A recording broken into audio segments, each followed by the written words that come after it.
Hey guys, it's me, Pretty Poor Gamer. Now, I know you're usually expecting a funny skit from me, or not so funny if you don't really like my skits, which, let's be honest, who doesn't like my skits? They're hilarious.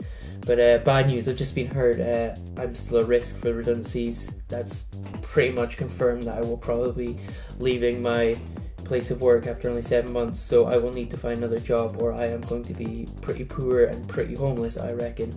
So this might be one of my last gaming news for gamers for a while, but hopefully not. I'll definitely be back next week at the very least, but my main priority will be trying to find another job, and this one was really good, but who knows when one door closes and another one opens. So I'd say let's get into it. Again, apologies if this sounds downtrodden, but you know, it's only for today. Any other videos you see, I will be upbeat and I'll be really happy, so really sorry, but I would like to get this out this Friday, so as you're watching this, hopefully it will be Friday. So let us begin with gaming news for gamers, because you are gamers and you like news. Okay, our first bit of news that has been flying around the news copter is the Xbox new rumors turn out to be completely false. That's right, there's not going to be a new Xbox, there's going to be two Xbox. That's right, Microsoft's just gone, fuck you to everyone. So there's apparently there's going to be an Xbox Mini, which is just kind of like a PS Slim or the Xbox Elite that was done last time, and their new Xbox, which is titled Xbox Scorpio. The latter sounds like a beast.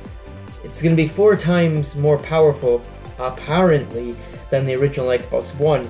So if this is true, and Scorpio and the PlayStation 4.5 or PlayStation K or PlayStation Neo as it's called are going to be announced at E3, like many speculate, where does that put the NX? That was my question. You notice I'm actually reading off a piece of paper, as you've seen in the first clip, so I'm not really in tune right now, so bear with me. So the Xbox and PS4, the new ones, are going to be a shit ton more powerful, and the NX was only rumored to be slightly more powerful than the Xbox One. So yeah, I can't really see the NX getting any more traction. I think this might be another dead-in-the-water console for Nintendo, which is a shame. They seem now that they're always going to be lagging behind, which isn't good. But I have a gripe with the Scorpio and Neo, if I can just direct it at the camera. So yeah, at the start, Scorpio Neo will just be used for a smoother 1080p 60 frames per second, maybe more gameplay on 4K screens, and the NX will function normally for a while, but in years to come, the PS4 and Xbox One will kind of peter off, and you know, exclusive games for the next Xbox and the PS4.5 will certainly become the normal. And where does that leave the NX? Left dead in the water. And look, I've made my opinions clear on here before, and I'm not okay with this. I'm not okay with this incremental jump, especially it just damages the industry, in my opinion. This is going to actually negatively impact it. Yeah, I can see why they're doing it, especially Sony with PlayStation VR. They're going to need a more smoother, beefier PS4 to keep that running well. But the second, you know, the consoles, the second that they start developing games exclusively for the Neo and the Scorpio, is the second that console gaming comes one step closer to PC gaming.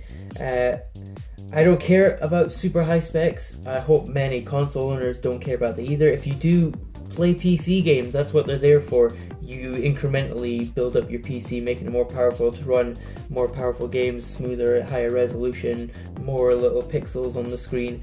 I prefer just to sit on the sofa and just play games that will be pretty much locked at that for 7 years, and then I'll upgrade.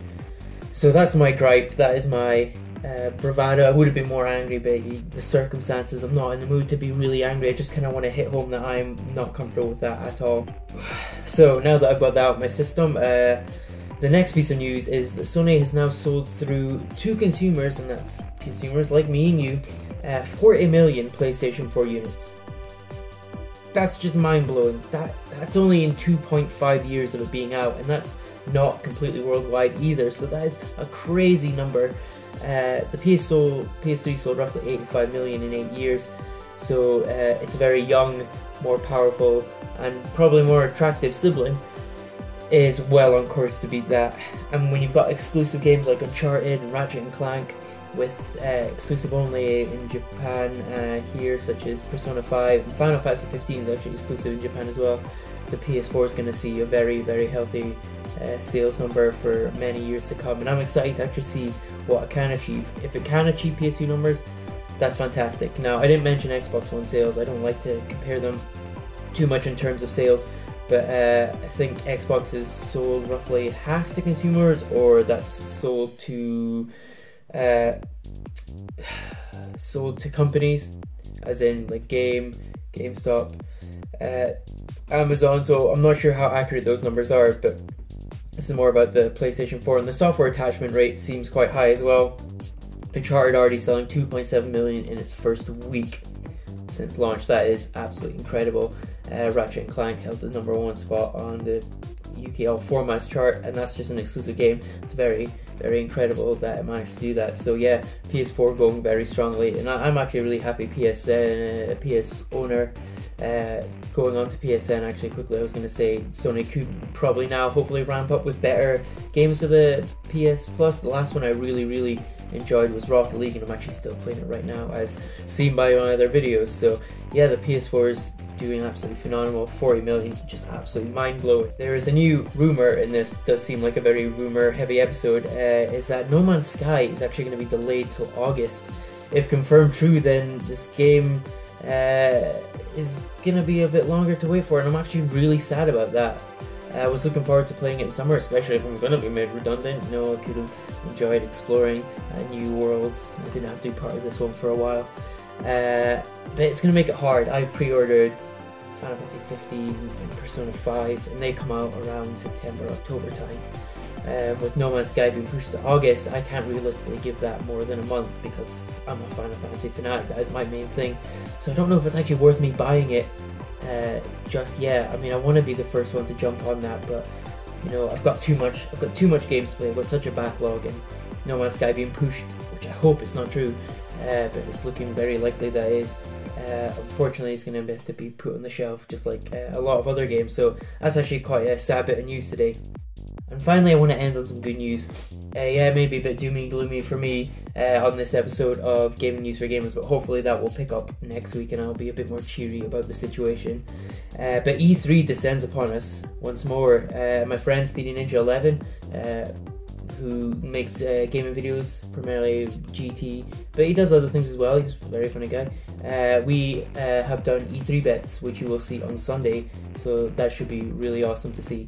Once again, I really apologise for the downtrodden episode. My voice is a bit sullen, not as excited, no real funny skits, more just, you know, me talking to a camera, so I apologise for that.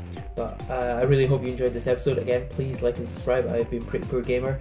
Any comments, anything you're excited about E3, please let me know in the comments as well. It would be great to read them. I've been Pretty Poor Gamer. See you later, guys. Have a good one.